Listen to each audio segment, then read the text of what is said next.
You're listening to Witch Wednesdays, your weekly podcast source for all things witchcraft in the modern world. Welcome back to Witch Wednesdays.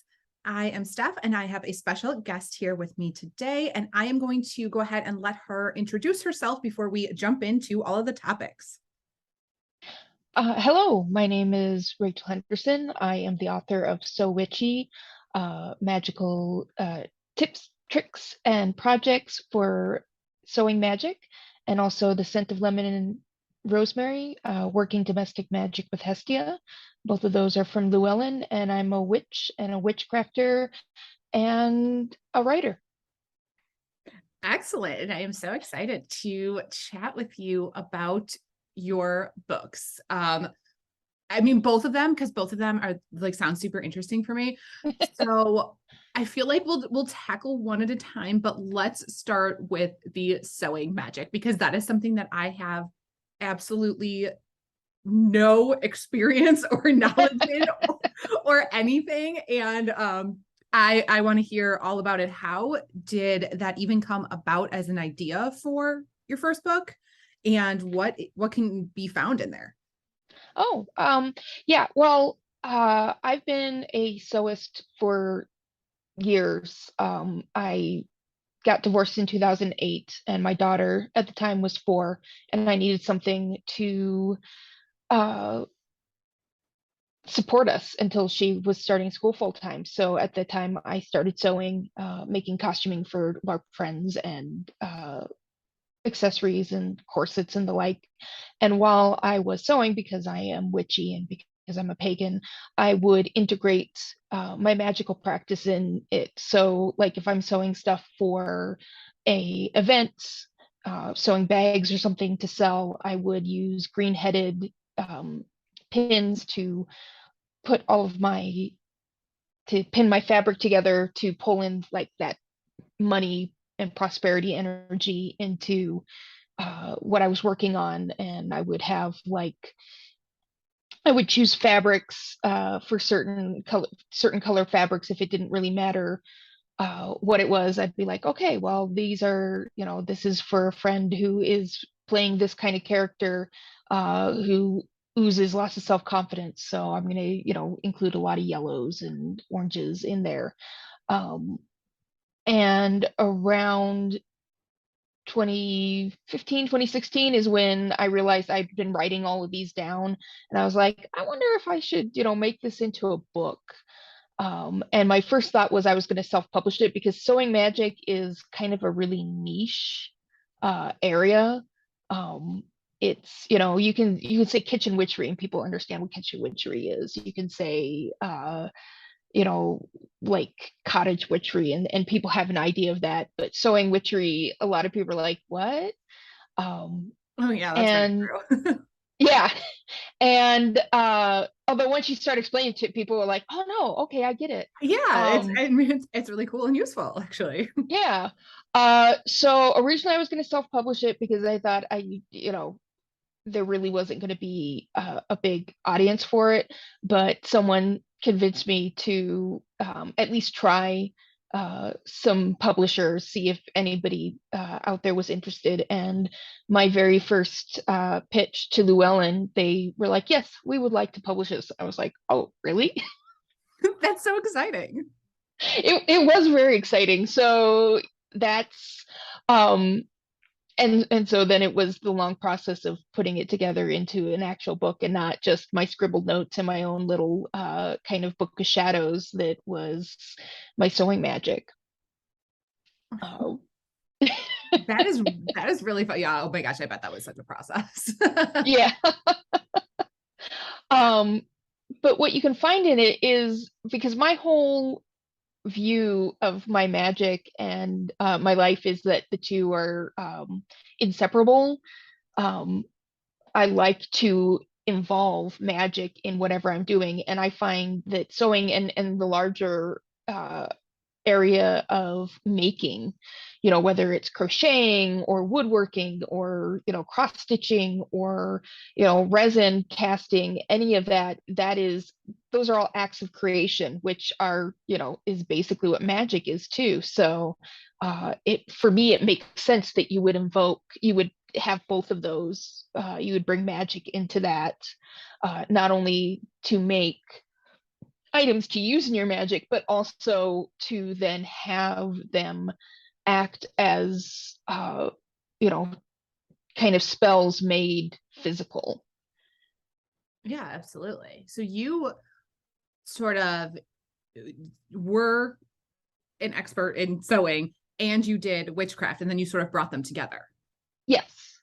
That's very interesting. I love that. Is that something? So if I have no skills in sewing whatsoever, is your book something that I could still pick up and find some use in if I'm like a total beginner? Yes. Yes, you absolutely can. It is like the first part of the book is, has information on sewing and goes from, okay, even if you've never sewn before, it walks you through, these are the steps.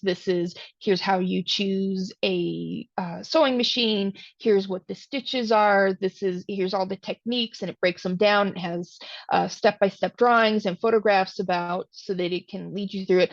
And in fact, some of the projects in the book don't actually involve sewing, but they're sewing adjacent. So things like making fabric twine, making the fabric beads, they're things that you can do with your hands that don't involve ever actually touching needle and thread. But I am a big proponent. I believe that anybody can sew. I really do believe that. But also I believe that everybody has some sort of crafting in them. Again, it doesn't have to be sewing, it can be any kind of crafting. And so the So Witchy does have like, I say that the first part of the book is kind of like the theory part of sewing magic, and not just bringing magic into your sewing, but bring magic into your crafting. And then the last half of the book is the practicum with the projects and the templates and the instructions. So even if you aren't into sewing, or you're a newbie to sewing, and you just want to learn, it's going to have stuff in there for you to help, so you don't feel like, oh, this is all expert stuff and I'm just a beginner, and why would I even give this a try? I think everybody should try crafting at least 4 or 5 or 6 times before they decide that it's not for them. I love that because it's not in my current skill house. It doesn't mean that it never will be, but I find the whole topic fascinating, that it's not just, the thread colors like you mentioned, but there's not magic in there, there's design magic in there, you're working with the fabrics and everything, so there's a lot of magical elements that would be incorporated into sewing magic. So I find the whole thing fascinating, and I'm going to give it a try. Okay, awesome. No, I think everybody should at least give it a try once, because again, I think like I can't crochet or knit. I think that I honestly, I have a lot of friends who crochet and knit, and I'm just like, that is magic and that is tough, and I couldn't do that. And even with sewing, there are certain things like I don't do quilting. For some reason, my brain just doesn't really understand all of the piecing stuff together and the precision of it.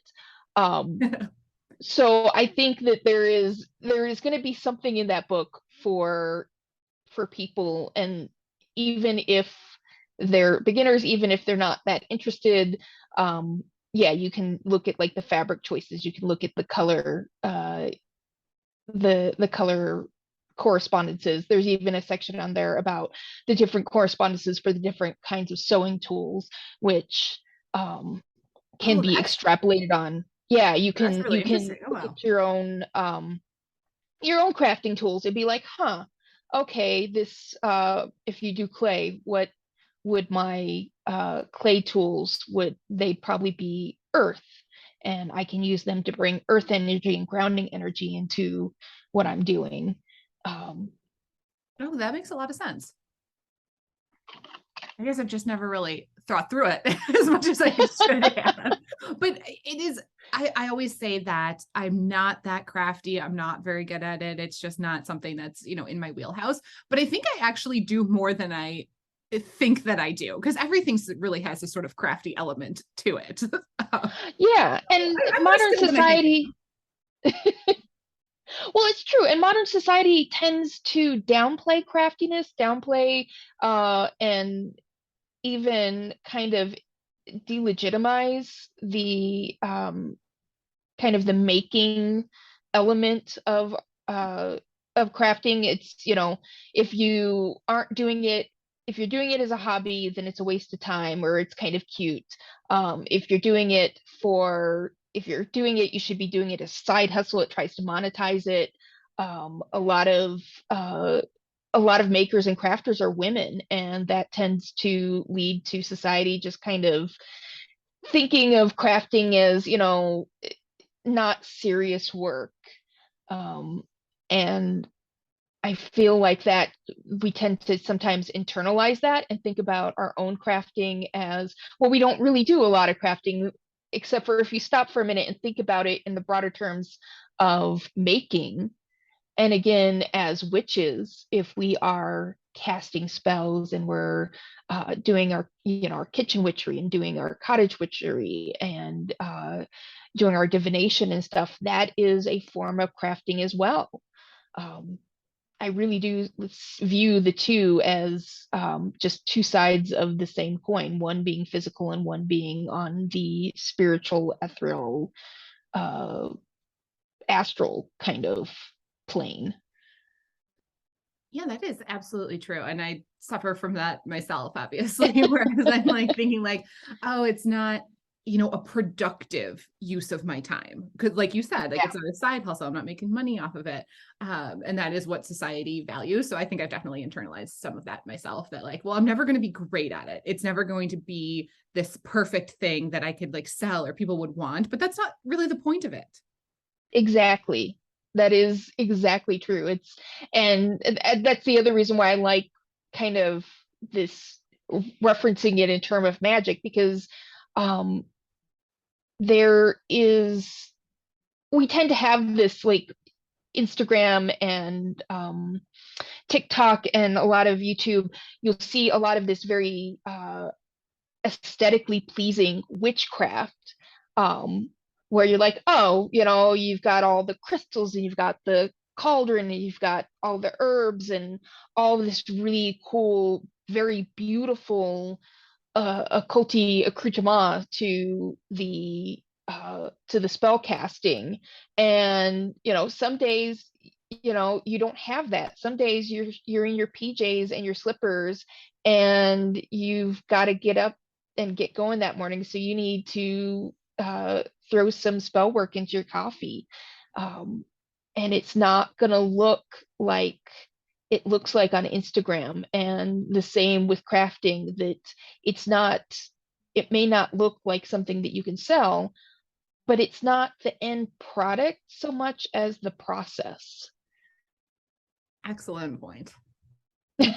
I'm guilty of it myself. Something that Oh, I mean, for we don't years, make that a like a 2023 goal to stop thinking that way.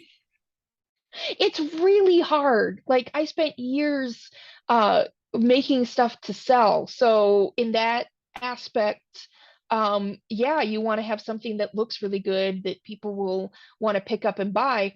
But on the other hand, and so it took a lot of, for years I couldn't make something just for fun or for me, because if the end goal wasn't something to sell to support my family, then why bother? And that will suck a lot of the joy out of doing things. And Yes. I feel like the same for magic, where if you're focused so much on uh, the outcome, which, it's all about attention. So, but if you're spending all your time just caught up in what the outcome is, you're just going through the motions. You aren't feeling it. You aren't fully present. Yes, very, very true.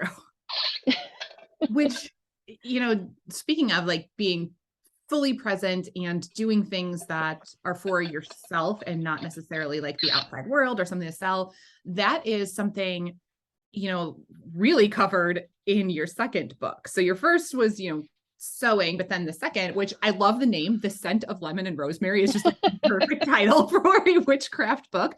But that is a lot of hearth home magic in general, which is something that is just for you that nobody's ever going to see. Yes. I mean, other than if your family is involved or people that you live with know about it. But yeah, that's it's all about feeling safe in your own space. That your home should be a safe place. And, oftentimes, especially, with when the at the height of the pandemic, it sometimes wasn't. Yes. Is that what inspired you to write that book? It's really funny. I started writing the book in January of 2020. And I was super excited to write it because I was like, um, I'm in the house. I had before that, my family and I had suffered a bout of homelessness, so we were now once again in a house. We were secure. My kids are going to school. My husband's got his work outside of the home. We were sharing the house with a couple of housemates. They had their work. I was like, I'm gonna be in this house where I have 8 hours a day that I can write, and I'll be by myself. It'll just be me and the cats, and this is gonna be great. And then March hit, and everybody came home. So I had like 2 months to start writing this thing, and then everybody came home, and it was 4 adults and 2 kids, and remote learning and remote work, and all your plans went to hell. they really did. Like, it became, because my purpose before was, right, this little it's been described as a witchy home economics book. So Oh, that yeah, it is was going such to a be. good description. I love that. I love it so much. The person who came up with that, I was like, that is amazing. I'm always going to use that. Yes. And that's what it was meant to be. And then over the course of this, yeah, those themes of safety and making your home a place where you can thrive and feel comfortable just kind of wove themselves into the book as I was writing it. Oh, I love that. Yeah, that is such a good description. So, for somebody who is a beginner to hearth witchcraft, what kind of things can they find in this book? The book is broken down into the 4 main rooms of the house, and it's basically uh, goes room by room, says, okay, I assigned an element to each room, and then there are spells and tips about how to uh, make that portion to use the energies of that room uh, to cast these spells to embody the energies of it. That's the first half of the book. There's protection spells. There's spells on how on bringing love and harmony to your dinner table. There's spells on self love, on getting better sleep. Um, so the first part is kind of like a little spell book, and then the second half is much more. That's where the home economics kind of comes in, where it's all right, here's how you take care of your house by not only physically cleaning it, um, you know taking care of it, but also by bringing the magic into it, because our ancestors they didn't separate that out. They didn't separate out their magic from their mundane life. Like, it was all mixed together, and I really would like to see it. Like, I try in my own life, and I would like to see more people kind of less compartmentalizing their lives and more bringing that integration back so that it's a lot easier to live a magical life if you're bringing the magic into even the most mundane tasks, such as mopping the floor. Oh, yeah. Yeah, absolutely. I get that question a lot, especially from beginners. They're like, I just don't have time. I don't have time to do Yeah. magic. And I think what they're really saying is, I don't have time to do long rituals, which is fair because who does? Yes. I mean, Yes. can I do an hour-long ritual every single day? Like, absolutely not. It's never going to, like, where I like set up a full altar and I like have all of these supplies. Like, no, never going to happen. But if you Right. are combining it with the things that you already have, like, you already have to clean your house. If you like live in a space and you are responsible for part of that space, you have to clean it at some point. You are going to have to do some sort of cleaning for it. So by adding, you know, any correspondences to those things that you're already using to clean and then making that a magical task and a magical moment, you're adding magic into your day just in that one spot. Right. And I think that because nobody likes to clean. I mean, there No. may be okay, there are going to be people who do like to clean. And so, the minute you say nobody likes to clean, you're going to have people saying actually uh but a large majority of us do not like to clean because it's one of those things where it's like, okay, I did the dishes yesterday. You mean I have to do them again? I made What? my bed yesterday morning and now I got to make it again. Um and so if you can bring the magic into it, it kind of transforms it. And then it's not a task that you feel like should be one and done, but it's part of, okay, yes, I'm making my bed and I am spraying it down with a lavender spray so that and I'm setting the intention so that when I climb into bed tonight, I'm going to have good, restful sleep.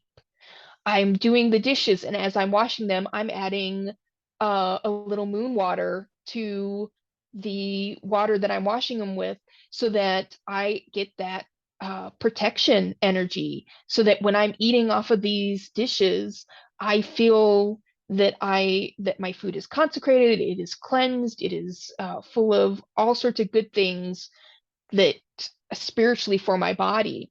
And it just kind of makes what could be a mindless task into a mindful one. It is. That's why I love Hearth Witchcraft so much, because I think it's like the easiest spot to incorporate the magic in when you don't have time in the rest of your day. Like, there's so much that you can do at home that would really Mm-hmm. benefit you in like all areas of your life.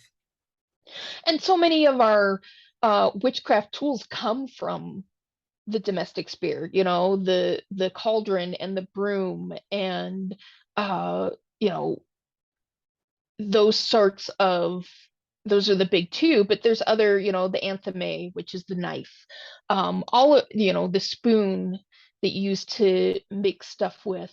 All of those are come from the domestic sphere because our previous ancestors, our witchy ancestors, they might have like the one, and so it has to do double duty. You aren't going to have the time and the resources to have a special um, cauldron for mixing your potions. You're going to use the same cauldron that you make your nightly dinner in. Uh, and Absolutely. that's kind of the what I'm trying to do with the book is just have us be more aware of, yeah, we've got um, that we don't have to separate those two. We can have them together. Our broom that we use to sweep the floor with, we can sweep away those bad energies and we can sweep in prosperous energies as we're sweeping the floor. Exactly. Everything's pulling double duty.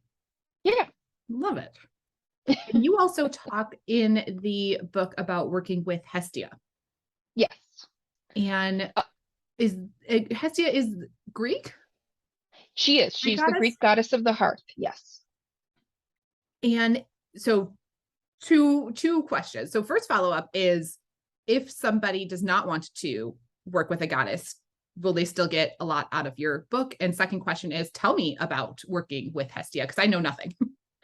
The answer to your first question is yes.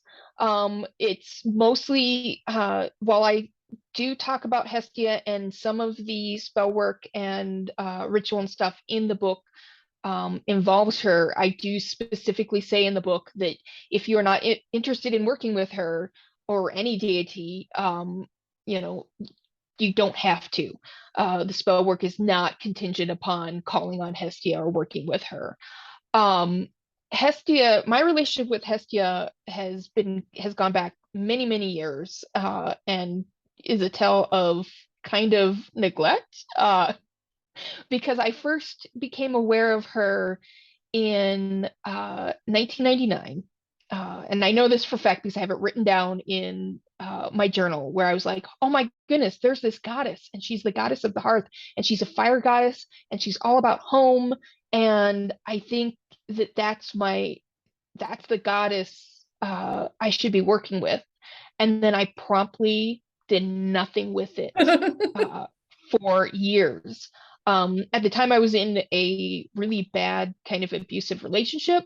So I was mostly just kind of focused on kind of surviving that and dealing with that. And Hestia just kind of stood back and was like, when you're ready, I'll be here. But until then, you do you. Um, and it wasn't until around the mid, about 2014, 2015 that I was like, okay, you know what? I'm finally out of this relationship. I'm in a good relationship. I've got my family. I think I'm ready now to talk to you and to work with you. And Hestie's like, all right, here I am. Let's do this thing. Um, and while she is the Greek goddess of the hearth, she's so much more than that. She, oftentimes she kind of gets described as and kind of dealt with like she's just a domestic goddess. She's just, kept in the kitchen basically because of her association with the hearth. But for the ancient Greeks, she was the goddess to whom society was kind of based on. She got the first offerings. She was the one to whom Greek politicians and civil servants would pledge and make oaths to.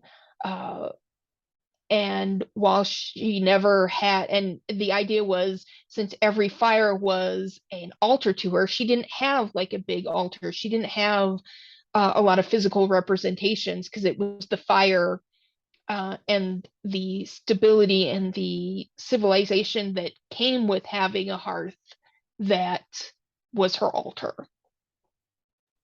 Oh, that's so interesting.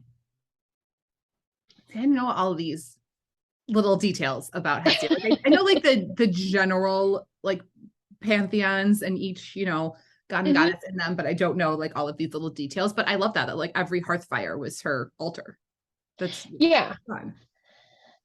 She's a very quiet goddess, and again, for the longest time, was very much considered kind of okay. Well, you're a kitchen goddess, and so a lot of what little worship or kind of correspondences that she had would be viewed through the lens of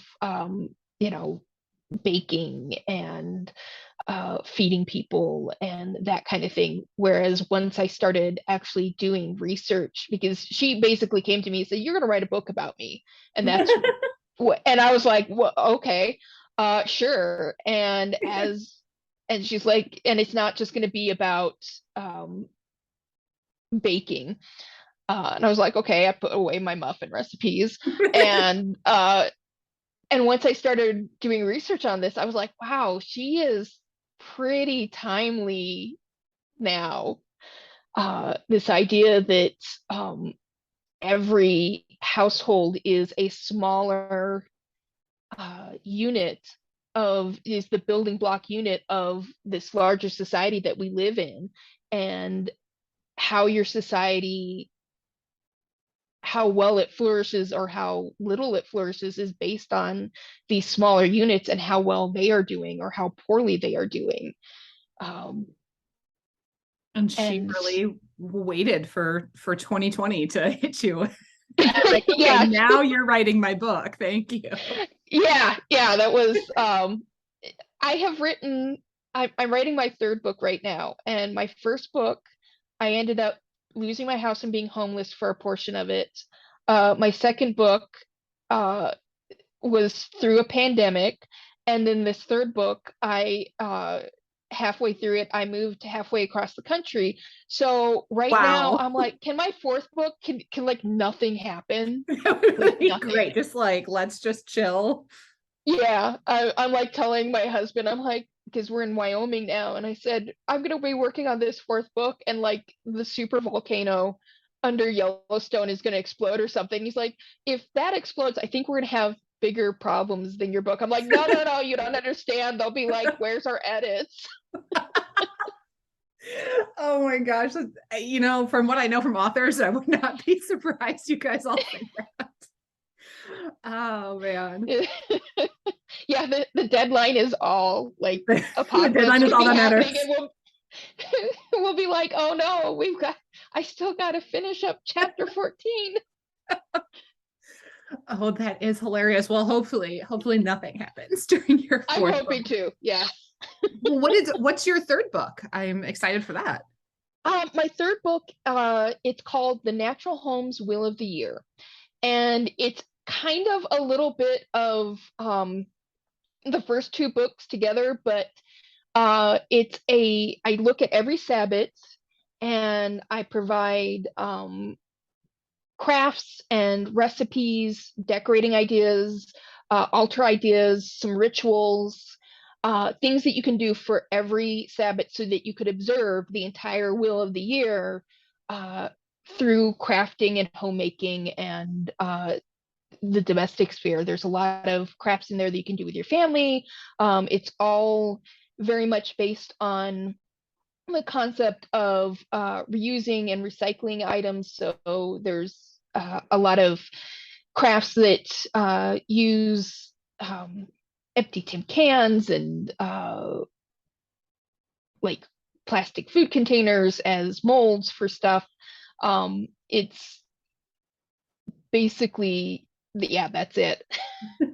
Well, I can tell you right now that every person who listens to this podcast is going to go out and buy that book as soon as it's Awesome. available because I put out the survey, do a survey at the end of every year asking what people want to see or hear about on the podcast in the new year. And I was like, okay, like I've done 3 years of Sabbath episodes. Are you guys like done? Do we need to we quit doing that? And like literally every response was like, no, we need a Sabbath episode for every Sabbath every year. And we want more ideas of ways to celebrate. It came up so much. Everybody's like, no, keep doing Sabbath stuff.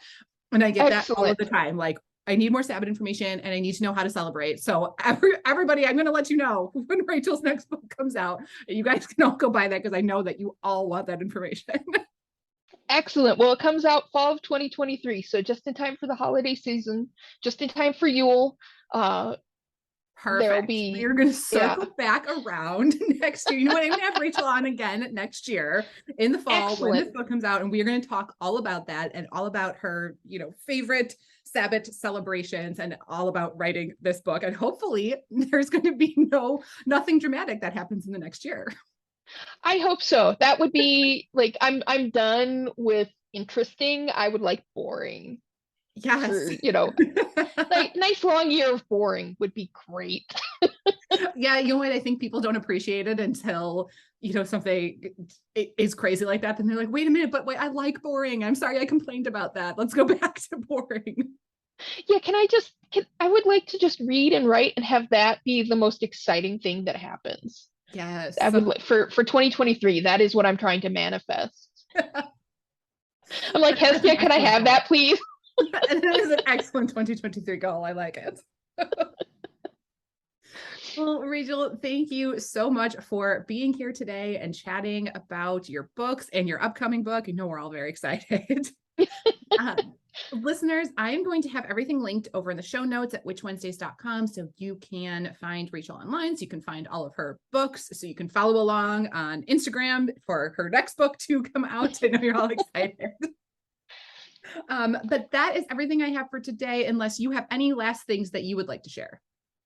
No, all I want to say is go ahead and just be crafty and don't worry about what it looks like. I think everybody has a little bit of maker in them. So find something that just makes you happy and do that and bring a little bit of magic into while you're doing that, and don't worry about what the finished product is going to look like. Don't worry about if it needs to be monetized or if it's is a professional thing. Just go out and make. That's excellent advice. Excellent advice for beginners and advanced practitioners alike, because that's advice I need for myself. So it's like you're speaking directly to me. Awesome. Well, thank you so much for having me. This has been delightful. Thank you so much for being here and offering up your time and expertise. I know we all appreciate it. And I look forward to having you on again next year. We're going to do this same time next year. Excellent. Sounds great. Listeners, that's everything I have this week. I will see you next week. Need even more? Subscribe to Patreon and YouTube for exclusive bonus content. Order a themed witchcraft box every month through Witch Wednesdays on Etsy. Be sure to follow on Instagram at Witch Wednesdays Podcast. Find all these links and more at witchwednesdays.com.